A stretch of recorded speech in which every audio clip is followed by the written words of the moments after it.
aproximadamente 500 anos atrás, o cacique Tibiriçá impediu velhas necrófagas de comerem um guaianá aqui perto, no centro da cidade, onde é hoje o pátio do colégio. O cacique já tinha sido convertido ao cristianismo, ele não se chamava mais Tibiriçá, ele chamava-se Martim Afonso, mudou de nome após o batismo, e condenou as práticas antropofágicas de seu povo. Como que a gente pode saber esse tipo de coisa? Livros como esse, de Celso Vieira, Anchieta, contam essa história. Outras histórias magníficas também são contadas neste livro, que conta sobre um banquete antropofágico encenado na França em 1550, entre outras coisas. Era uma festa, uma entrada real que aconteceu na França em 1550. Nessa gravura, que se encontra na Biblioteca Municipal de Rouen, vemos o que foi talvez a festa mais importante brasileira e a primeira, com certeza, a mostrar o Brasil para a França. Relatos sobre o modo de vida dos tupis são raros e fragmentados, pois sua tradição oral foi quase completamente apagada ao longo dos séculos pela colonização e pela destruição de suas culturas. No entanto, registros deixados por viajantes, cronistas europeus como Hans Stade, Jean de Lery, José de Anchieta e Ferdinand Denis oferecem pistas valiosas, ainda que mediadas por perspectivas externas e frequentemente distorcidas pela incompreensão ou pelo exotismo. Entre esses registros, destaca-se o relato de Ferdinand Denis, escrito em 1850, sobre La Sumptueuse Entrée, a entrada suntuosa, com base no livreto de Maurice Sèvres, publicado em Rouen no ano de 1551. A festa brasileira em Rouen tinha a importante e difícil missão de superar a entrada anterior, que foi o casamento do rei Henrique II e a rainha Catarina de Médici, que havia ocorrido em Lyon em 1549. A festa foi uma celebração teatralizada que buscava mostrar à sociedade europeia como era o diferente estilo de vida do outro lado do Mar Tenebroso, como era chamado o Oceano Atlântico.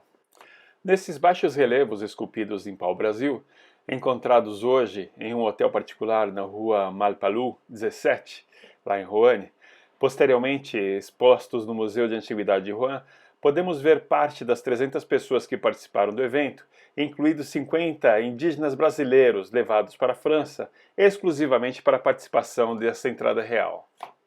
Quanto à localização exata de onde ocorreu o evento, essa ruína da porta de entrada da cidade dá a pista.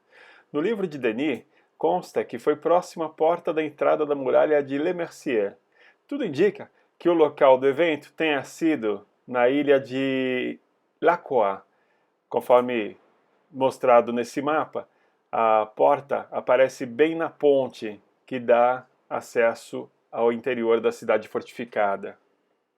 Mestres do teatro da época criaram as esquiomaquias e também as naumaquias, que eram apresentações de origem grega e latina, historicamente usadas para descrever combates simbólicos ou reais, em contextos espetaculares. Aqui vemos, por exemplo, uma embarcação de 2 mastros que era comumente utilizada para o transporte de pau-brasil.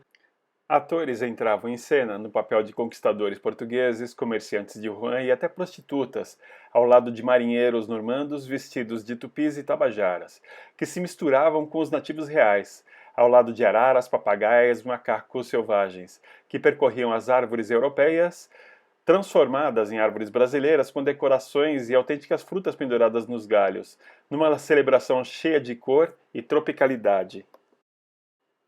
Nicolas Durand de Villegagnon, intrigado com os relatos sobre o Novo Mundo, teria assistido aos eventos na França, que apresentavam as encenações. Inspirado por essas demonstrações, ele concebeu a ideia de fundar uma colônia francesa nas terras brasileiras, que viria a se chamar a França Antártica. Sua visão era criar um refúgio para os huguenotes, protestantes calvinistas, e expandir a presença francesa na América, o que de fato aconteceu no ano de 1555, na Baía da Guanabara, onde tentou implementar esse ambicioso projeto colonial. O ápice acontece no final do evento, da grande encenação da entrada de Rouen, quando Tupinambás e Tabajaras representam um conflito entre as duas etnias com tamanha entrega e realismo que o espetáculo se tornou quase que indistinguível de uma batalha de verdade. Os indígenas, transportados do Brasil para a França, não apenas lutaram com vigor, mas também incendiaram as tendas e tabas, o que provavelmente não estava no script, recriando fielmente a destruição de uma aldeia em meio ao combate. A fumaça e o fogo subiram aos céus, envolvendo os espectadores em uma atmosfera tão vívida que parecia transcender o teatro, trazendo para Rouen a intensidade das disputas indígenas no Novo Mundo.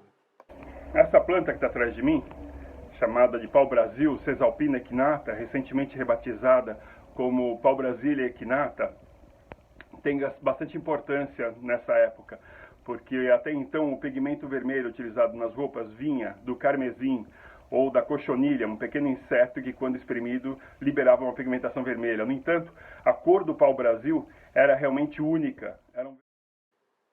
O ciclo econômico do pau-brasil foi o grande patrocinador desse caro evento. A exploração foi tamanha, tanto que na época de 1970 o pau-brasil chegou a ser ameaçado de extinção devido à sua exploração predatória. Porém, nos dias de hoje, revertemos isso. A economia ligada a essa madeira reduziu significativamente. Hoje, o principal uso do pau-brasil é para fazer as inflexíveis e sonoras hastes do violino. Um outro aspecto bastante interessante que aparece no livro do Denis e é pouco comentado é que entre os viajantes que contribuíram para compor o roteiro da entrada suntuosa estavam diversos tradutores do Tupi antigo, jovens da região da Normandia que viajaram para o Brasil e aprenderam o idioma.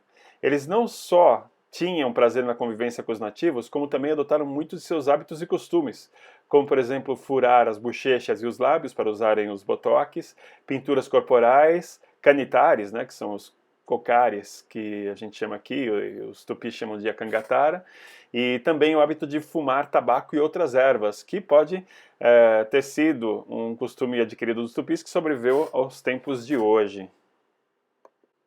Ao final do evento, surge um caso interessante que demonstra muito bem as diferenças culturais entre os dois povos e nos faz questionar. Em meio aos aplausos, o rei convoca 3 indígenas que participavam da pantomima e fala longamente sobre as excelências de Rouen, comenta sobre o festival, quando no meio da conversa ele pergunta o que eles mais gostaram.